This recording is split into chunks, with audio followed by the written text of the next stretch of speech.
आपको क्या लगता है ये मिडिल ईस्ट युद्ध एक पागलपन था? अमेरिका अपने घमंड में दुनिया को अपने इशारे पर नचाना चाहता है, जिसका परिणाम हम सबने देखा। क्या अमेरिका ईरान सीज़फायर के बाद दुनिया की तस्वीर बदल जाएगी? क्या तीसरे विश्व युद्ध की दहलीज से वापस लौट आई है दुनिया? हफ्तों के तनाव, मिसाइल हमलों और तेल की आसमान छूती कीमतों के बाद अमेरिका और ईरान के बीच सीज़फायर का ऐलान हो गया है। लेकिन सवाल ये है कि क्या यह सिर्फ एक छोटा सा ब्रेक है या किसी बड़े शांति युग की शुरुआत? आज के इस एक्सप्लेनर में हम समझेंगे कि दुनिया के बड़े नेता इस पर क्या कह रहे हैं और इससे आपकी जेब और वैश्विक राजनीति पर क्या असर पड़ेगा। नमस्कार, आप देख रहे हैं तहलका इंडिया न्यूज और आज के तहलका एक्सप्लेनर में आपका स्वागत है और मैं हूं आपके साथ सोनू राय। तो बात करते हैं इस पूरे मामले में। हम आपको बताएंगे कि किसने क्या कहा। इस सीज फायर पर दुनिया दो धड़ों में बटी नजर आ रही है।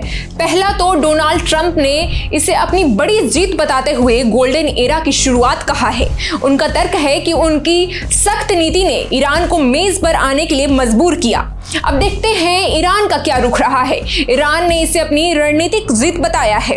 उनका कहना है कि वह अपनी संप्रभुता से समझौता नहीं करेंगे, लेकिन क्षेत्र में स्थिरता चाहते हैं।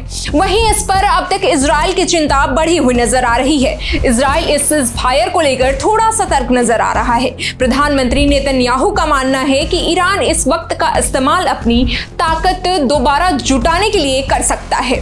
बहुत लोग ये भी अनुमान लगा रहे हैं कि इस युद्ध के बाद दुनिया की तस्वीरें बदल जाएंगी। तो देखिए कैसे इस फैसले से पूरी दुनिया की तस्वीर तीन तरह से बदलती नजर आ रही है। पहले तो स्ट्रेट ऑफ होर्मुज़, जो दुनिया का सबसे महत्वपूर्ण तेल मार्ग है, युद्ध विराम के बाद कच्चे तेल की कीमतों में गिरावट शुरू हो गई है। इसका सीधा मतलब है भारत जैसे देशों में पेट्रोल डीजल के दाम स्थिर होंगे और महंगाई पर लगाम लग सकेगी। वहीं खाड़ी देशों यानी सऊदी अरब और यूएई के लिए एक राहत की बात है। अगर युद्ध टलता है तो अब देशों में निवेश बढ़ेगा और ट्रेड की रूट सुरक्षित होंगे। अब हम बात करेंगे चीन और रूस के रोल के बारे में। इस सीज फायर के पर्दे के पीछे की डिप्लोमेसी में चीन और रूस भी अहम भूमिका निभा रहा है। अब मध्य पूर्व में अमेरिका का दबदबा कैसा रहेगा यह देखने वाली बात होगी। लेकिन सब कुछ इतना आसान नहीं है। सीज फायर का मतलब शांति समझौता नहीं होता। प्रॉक्सी वार जैसे लेबनान या यमन में अभी भी जारी रह सकते हैं। अगर किसी भी तरह से एक भी गलत मिसाइल चली तो यह समझौता मिनटों में टूट सकता है। फिलहाल के लिए दुनिया ने चैन की सांस ली है। शेयर बाजार के सिग्नल्स हरे दिख रहे हैं और युद्ध का साया फिलहाल टल गया है।